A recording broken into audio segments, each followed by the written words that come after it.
Smart et responsable vous est présenté par DNCA, maison d'épargne et de valeur.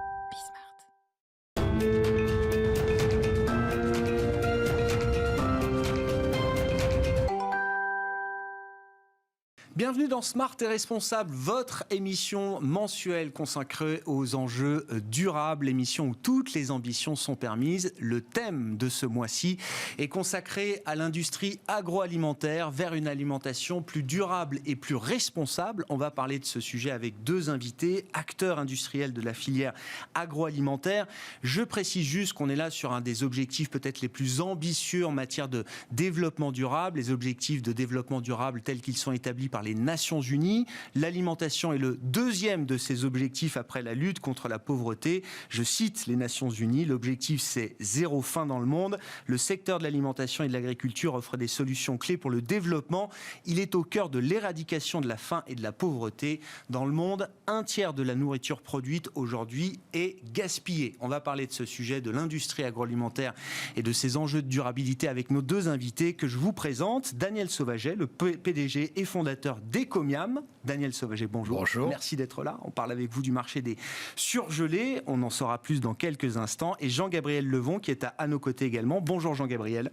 Bonjour. Vous êtes l'un des 4 cofondateurs d'Insect. C'est ça. C'est ça. Et directeur impact au pluriel de la société Insect aujourd'hui. On parle avec vous d'une nouvelle filière industrielle avec l'élevage d'insectes à destination de la nutrition animale, humaine également, et à destination également de l'agriculture. Messieurs, pour commencer cette émission, c'est la tradition de Smart et Responsable. Vous allez avoir chacun 1 minute pour nous parler de vos rêves et de vos ambitions.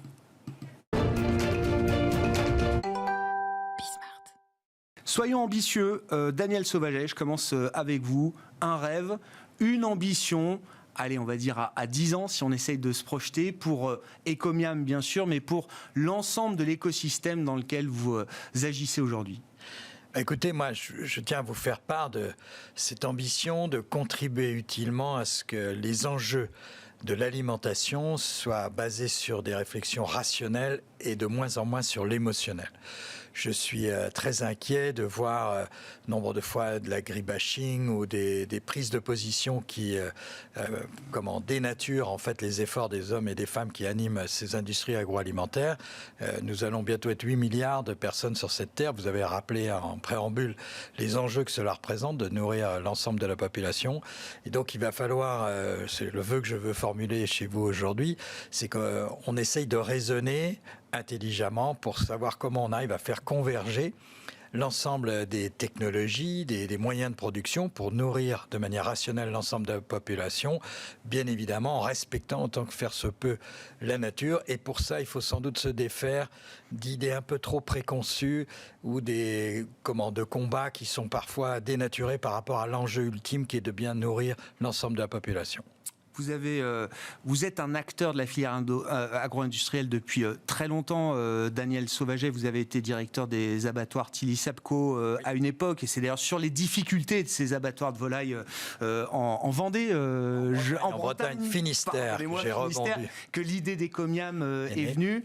Depuis tout ce temps, vous avez vu l'émotion prendre le pas sur la raison dans cette industrie. Trop souvent, je suis moi-même fils d'agriculteur, donc j'ai pu vivre chez mes parents l'évolution des modes de production agricole où d'énormes efforts ont été réalisés par tous ces acteurs au quotidien pour améliorer la qualité des produits, la productivité, puisque c'est parfois un gros mot, mais nous sommes encore une fois nombreux sur cette terre et on ne peut pas imaginer nourrir ou se contenter des principes de la cueillette que nos très ancêtres utilisaient pour se nourrir.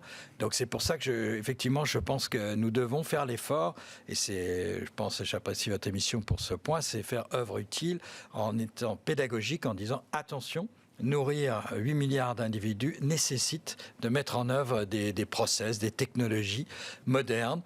Maintenant, il faut qu'ils soient compatibles avec le respect de la nature. C'est pas toujours simple, mais c'est tout l'enjeu de notre humanité. En fait, c'est de faire progresser notre confort de vie tout en respectant la nature. Et les insectes ont toute leur place dans cette chaîne alimentaire. Jean-Gabriel Levon, c'est à votre tour. Vous avez 1 minute pour formuler un ou des rêves ou des ambitions pour insectes, bien sûr, mais l'ensemble de l'industrie agroalimentaire. Avec nos scarabées, on peut faire tellement de choses.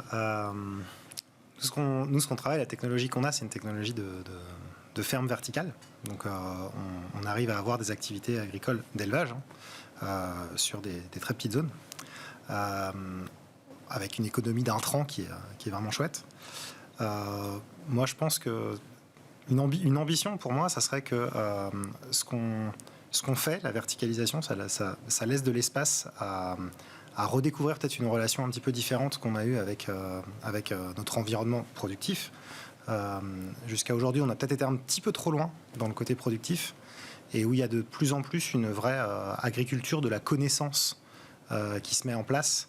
On redécouvre par exemple aujourd'hui énormément de choses sur la manière de produire des légumes qu'on avait au 19e siècle à Paris par exemple. Il y a une ferme que je suis de très près parce que j'habite à côté, qui est la ferme du Bec et Loin, où ils font des choses magnifiques là-dedans.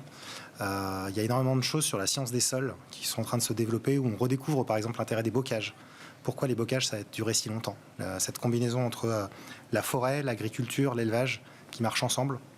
Il y a beaucoup de choses comme ça, donc peut-être qu'un de mes rêves, ça serait de revoir des bocages partout où on a des open fields aujourd'hui, ça serait génial.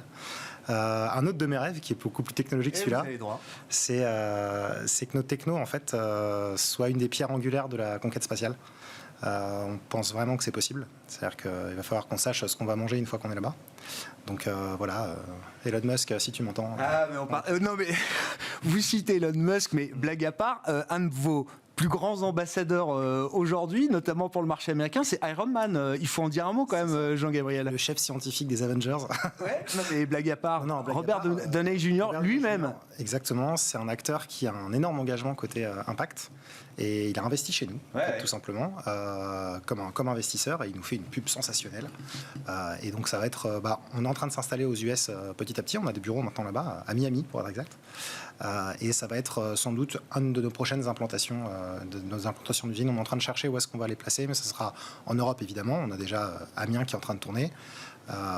Aux US et sans doute sud-est asiatique. Bon, on va revenir sur le chemin parcouru à travers vos histoires, celles d'Ecomiam et celles d'insectes, mais j'aime bien l'idée que les insectes vont permettre d'accélérer peut-être la conquête spatiale. Ça me paraît être une ambition de bonne mesure pour commencer cette émission. On en vient donc au chemin parcouru avec nos invités de Smart et Responsable.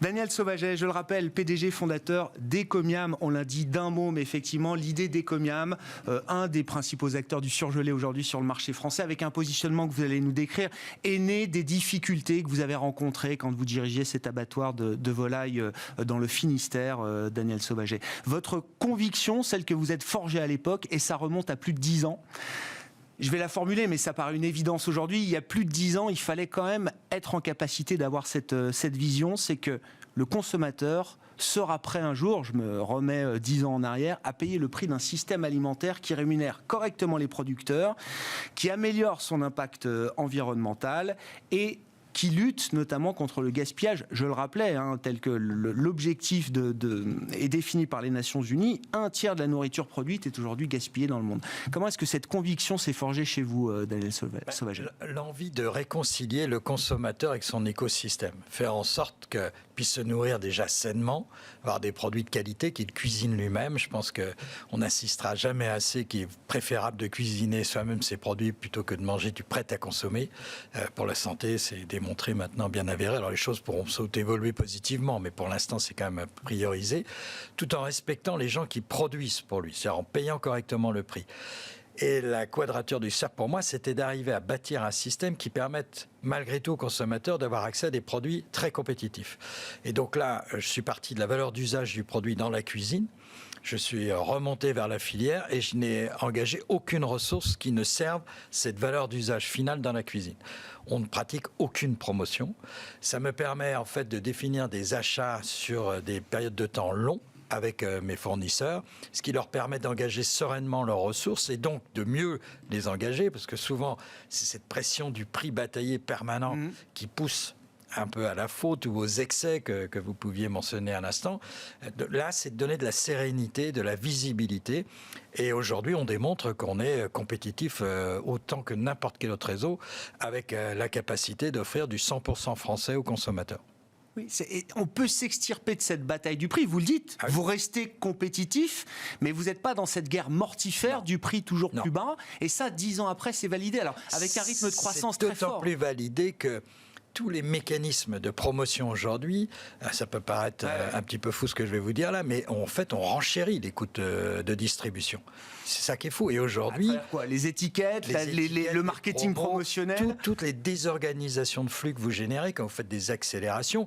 Et le drame derrière tout ça, c'est qu'aujourd'hui, les promotions ne sont plus à l'initiative de la filière de production qui pourrait utilement proposer de baisser le prix pour réguler une suroffre, c'est plus du tout le cas. Aujourd'hui, c'est uniquement les distributeurs qui, au seul motif de faire venir le client chez eux, actionnent des promotions, alors qu'elles ne correspondent pas forcément à des surproductions. Donc tout ça renchérit le coût de production des acteurs. Donc quand vous êtes, même si nous sommes très modestes, nous avons conscience de l'être, un acteur même modeste comme nous, qui planifiez les choses, qui sécurisez vos fournisseurs, vous arrivez à être très compétitif avec un point fort et un acte que je voulais un peu fondateur dans mon engagement, c'est que nous affichons en magasin le prix auquel nous achetons le produit, la marge que nous prenons sur chacun des produits et ce qui est versé à l'État au titre de la TVA. L'autre point très intéressant de votre positionnement chez Ecomium, c'est, vous l'avez dit d'un mot, des produits bruts, alors 100% français évidemment, local, des produits essentiellement non transformés, bruts. Ça, c'est assez novateur, j'allais dire, dans l'image du surgelé tel qu'on l'imaginait il y a encore quelques années en arrière. C'était plutôt la barquette facile à réchauffer. Et vous dites, on n'arrivera jamais à atteindre un niveau de qualité d'alimentation dans la transformation industrielle de ces produits. Je n'y suis pour rien, mais on a tous en mémoire les petits plats que nos mamans nous concoctaient, c'était les meilleurs et ça restera ad vitam les meilleurs. Ben, on est dans ce même schéma.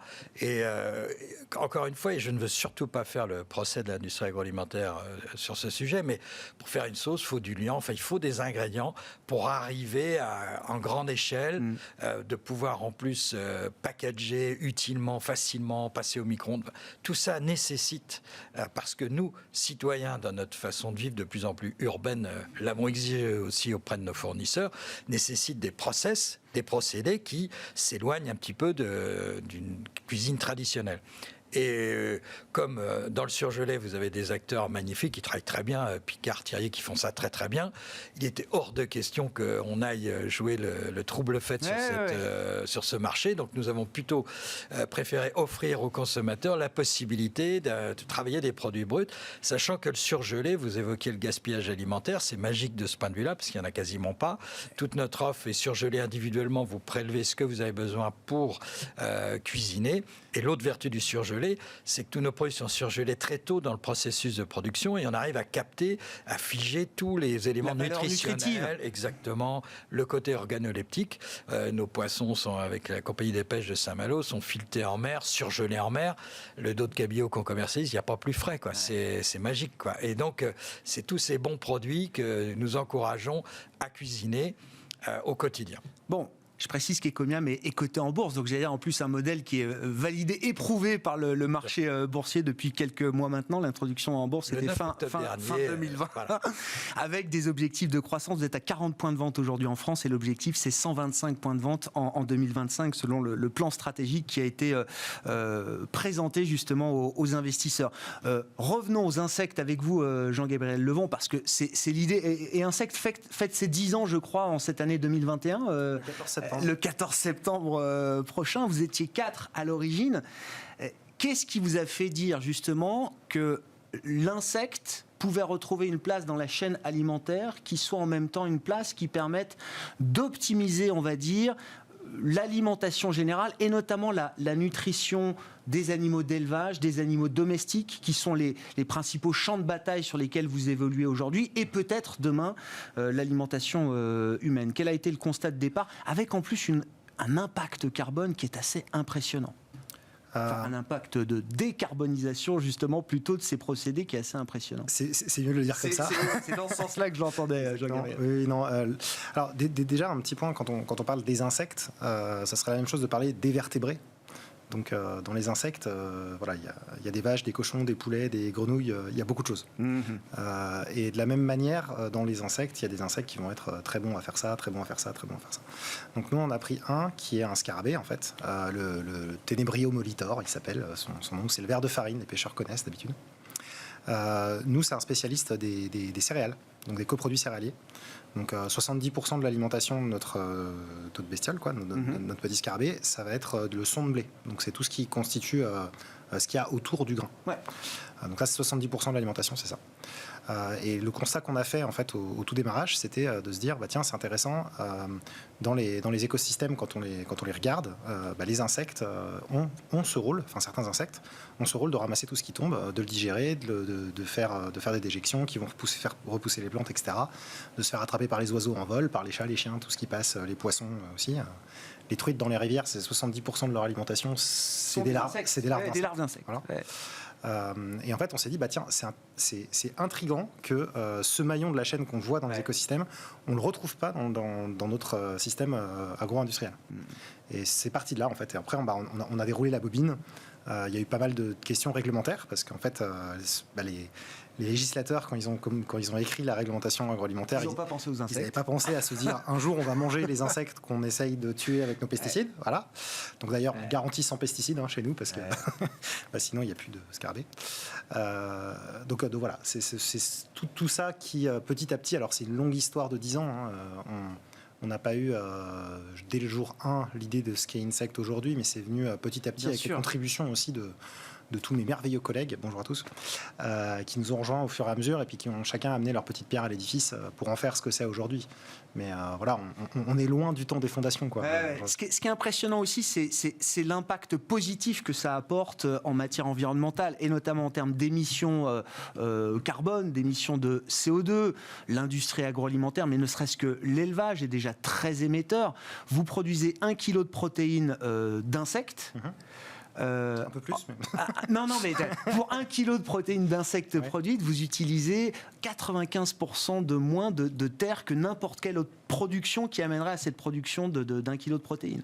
Alors ça c'est vrai techniquement pour la partie vraiment élevage.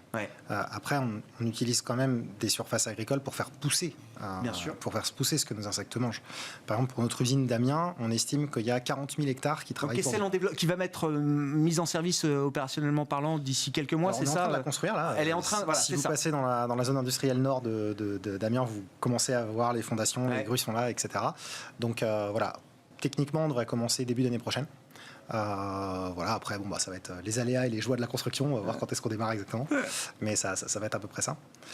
Et donc là, c'est une unité qui va faire 100 000 tonnes à l'année de tous les produits. Donc il y aura à peu près 2 tiers d'engrais et 1 tiers de protéines. Pour revenir à la démarche carbone, nous, on s'est remonté les manches en gros à partir de 2015 et des accords de Paris pour vraiment prendre notre calculette papier-crayon et on y va.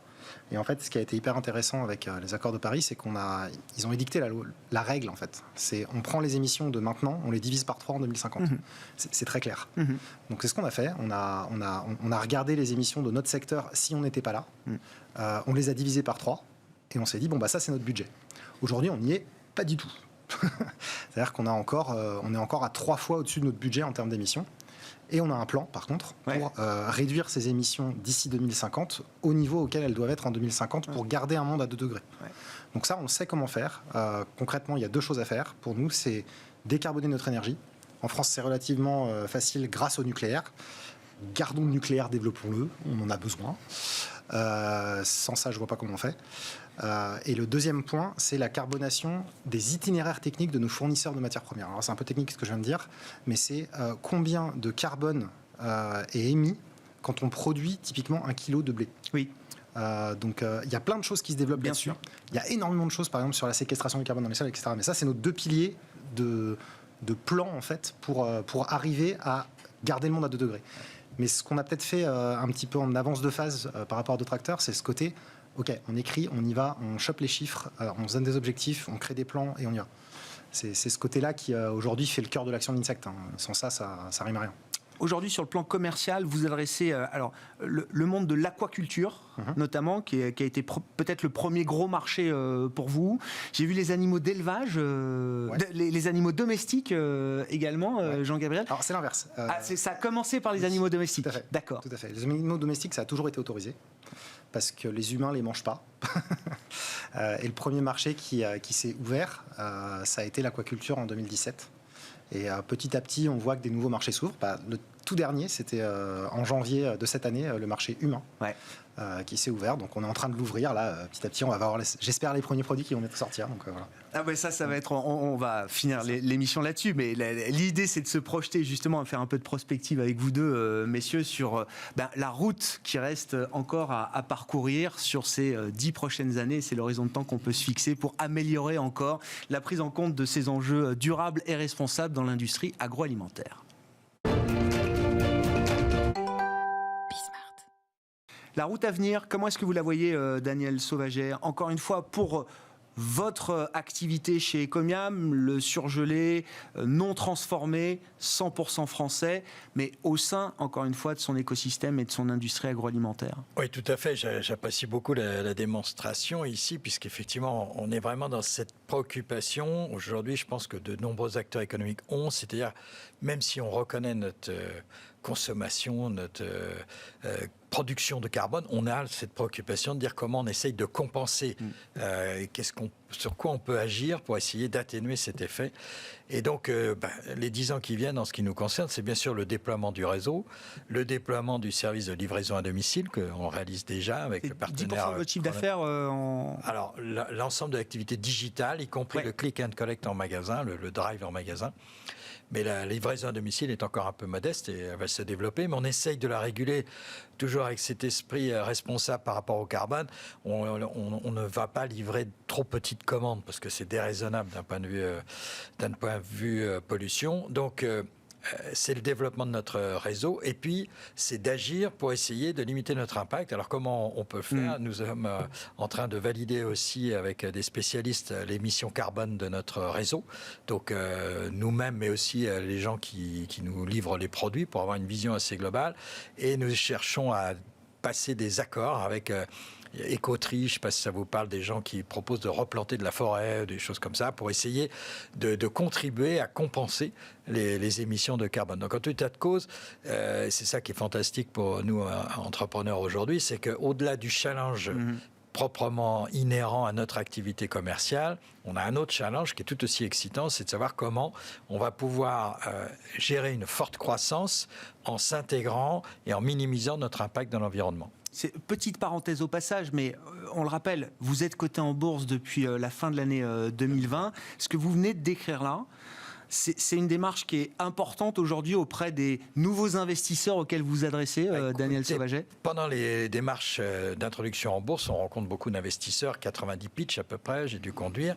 Aux deux tiers, il a fallu démontrer notre vision de la RSE, enfin notre responsabilité par rapport à notre environnement et des plans d'action que nous comptions mener. Et nous avons même dû faire coter l'entreprise sur ces sujets. Aujourd'hui, il y a une note Gaïa qui permet d'évaluer les entreprises sur ce sujet-là. L'idée, c'est de se mettre en mouvement, comme l'a très bien expliqué Christophe, sur le futur de nos émissions. Bon. Jean-Gabriel Levon, la route à venir. Moi, j'ai quand même une question. Vous l'avez évoqué depuis le début d'année. Effectivement, vous avez les autorisations. Enfin, la réglementation autorise les hommes à manger des insectes. Je ne sais pas s'il faut le dire comme ça. Les humains à consommer des insectes. Bon, c'est déjà le cas quand même dans une grande partie du monde, si je ne dis pas de bêtises. Moins dans nos sociétés occidentales, mais dans d'autres régions du monde, la consommation d'insectes est assez habituelle d'une certaine manière. Comment est-ce que nous, on va consommer directement des insectes demain ? C'est ça la question, moi, qui me taraude, Jean-Gabriel. Déjà, c'est pas tous les insectes. Là, celui qui a été autorisé en janvier, c'est le nôtre. C'est le Ténébrion molitor. Donc, c'est une espèce très précise. Il y a une dizaine d'espèces qu'on pense qui vont être autorisées au fur et à mesure, mais c'est pas tout et n'importe quoi. Comme vous n'avez pas le droit de manger de tigre du Bengale, quoi. Voilà. Oui. Pour ceux qui se seraient posé la question. Surtout vivants. Non, mais en tout cas, oui, ça, c'est super que cette opportunité s'ouvre là-dessus. Quelle place ça peut prendre dans notre alimentation directement ? C'est ça va pas tout de suite être quelque chose de extrêmement répandu, qu'on va retrouver absolument partout, etc. Nous, on pense que le premier marché qu'on va attaquer, ça va plutôt être des spécialistes qui vont s'intéresser à la qualité et à la technicité de la protéine qu'on sort. C'est-à-dire que c'est une protéine qui est très concentrée, très riche, très nutritive, de bonne digestibilité, c'est très important. Donc ça intéresse typiquement les sportifs, tous les marchés de la silver economy. Mais on pense vraiment que c'est cet axe qualité-performance qui va être le démarrage. Donc c'est quoi? De la barre énergétique aux insectes, quoi. C'est ça, de la barre énergétique, des aliments qui sont vraiment faits pour un régime particulier, voilà, des choses finalement assez techniques. C'est ce qui marche déjà sur les autres marchés auxquels on s'adresse, parce qu'avec le Tenebrio Molitor, c'est pas forcément le cas avec toutes les espèces d'insectes. On a cette qualité, cette performance démontrée. Donc bon, c'est notre stratégie de démarrage. Après, il n'y a rien techniquement qui empêche de... Enfin, moi, j'en ai eu à mon mariage, par exemple. Mais oui, j'allais dire, ok, là, je comprends la démarche et vous visez des marchés spécialisés. Il n'y avait pas que ça, je vous rassure. Il n'y avait pas que ça. Et pourquoi pas si on pouvait faire un repas de mariage entièrement à base d'insectes. Non, mais l'idée d'avoir des... Non, mais voilà, l'idée d'avoir des sauterelles au repas comme ça. Je dis toujours que les crevettes ont 2 paires de pattes en plus. Hein, donc c'est ça la différence. Voilà. Les freins à lever sont pas si élevés que ça, vous dites? Non, il y a un exemple que je prends souvent, c'est si on remonte de 20-30 ans en arrière, en France, c'était presque sacrilège de manger du poisson cru. On disait, mais tu vas tomber malade, tu vas te rendre malade, etc.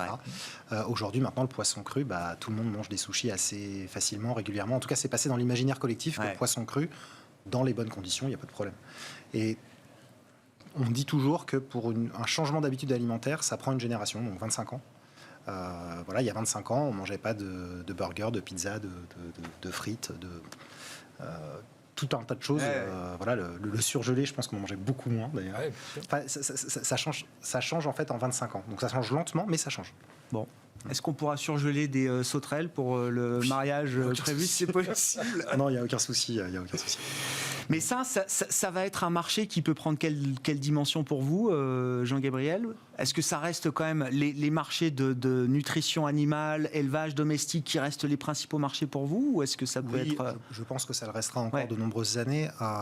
Après, il n'y a rien qui interdit que ça devienne de plus en plus gros, voire prépondérant. Ça, on verra ce que l'évolution sera, mais en tout cas, nous, on ouvre les marchés et on construit les usines au fur et à mesure en fonction de cette évolution des marchés. Bon. On est sur l'enjeu, c'est l'apport de protéines. Et on voit que d'un côté, on va sans doute compliquer la tâche pour la production de protéines animales. Donc, il faudra trouver des substituts. L'insecte est fléché comme étant une source de protéines pour notre alimentation. Donc, sur le moyen terme, j'en suis intimement convaincu. Et on mangera donc des insectes dans la Station Spatiale Internationale ou dans les ou sur Mars avec Elon Musk. Techniquement, notre insecte a déjà été faire un séjour dans l'espace. Non. Si. C'est les Chinois qui ont fait ce test-là. Donc, ça a déjà été. Et, en tant que nourriture. En fait, techniquement, on se dit que c'est plus simple d'envoyer des insectes en scaphandre que des vaches en scaphandre. Donc, je pense que ça a de l'avenir. Et quoi, avec l'idée de pouvoir reproduire des élevages d'insectes sur place? En fait, il y a une problématique quand on réfléchit au voyage spatial, c'est qu'à un moment, il faut manger. Et tout ne peut pas et ne viendra pas de la Terre. Donc à un moment, comment on recrée des écosystèmes sur place? Il y a une question intellectuellement qui est hyper intéressante, c'est quoi le plus petit écosystème terrestre qu'on peut tirer de la Terre? Voilà, je vous laisse avec cette question. On va rester sur cette question, c'est parfait pour terminer. Merci beaucoup, messieurs. Merci d'avoir été les invités de cette émission Smart et Responsable consacrée à l'alimentation et à l'industrie agroalimentaire. Daniel Sauvaget, qui est avec nous, le fondateur et PDG d'Ecomiam, et Jean-Gabriel Levaux, cofondateur et directeur impact d'Insect. C'était Smart et Responsable, en partenariat avec DNCA, Maison d'épargne de valeur.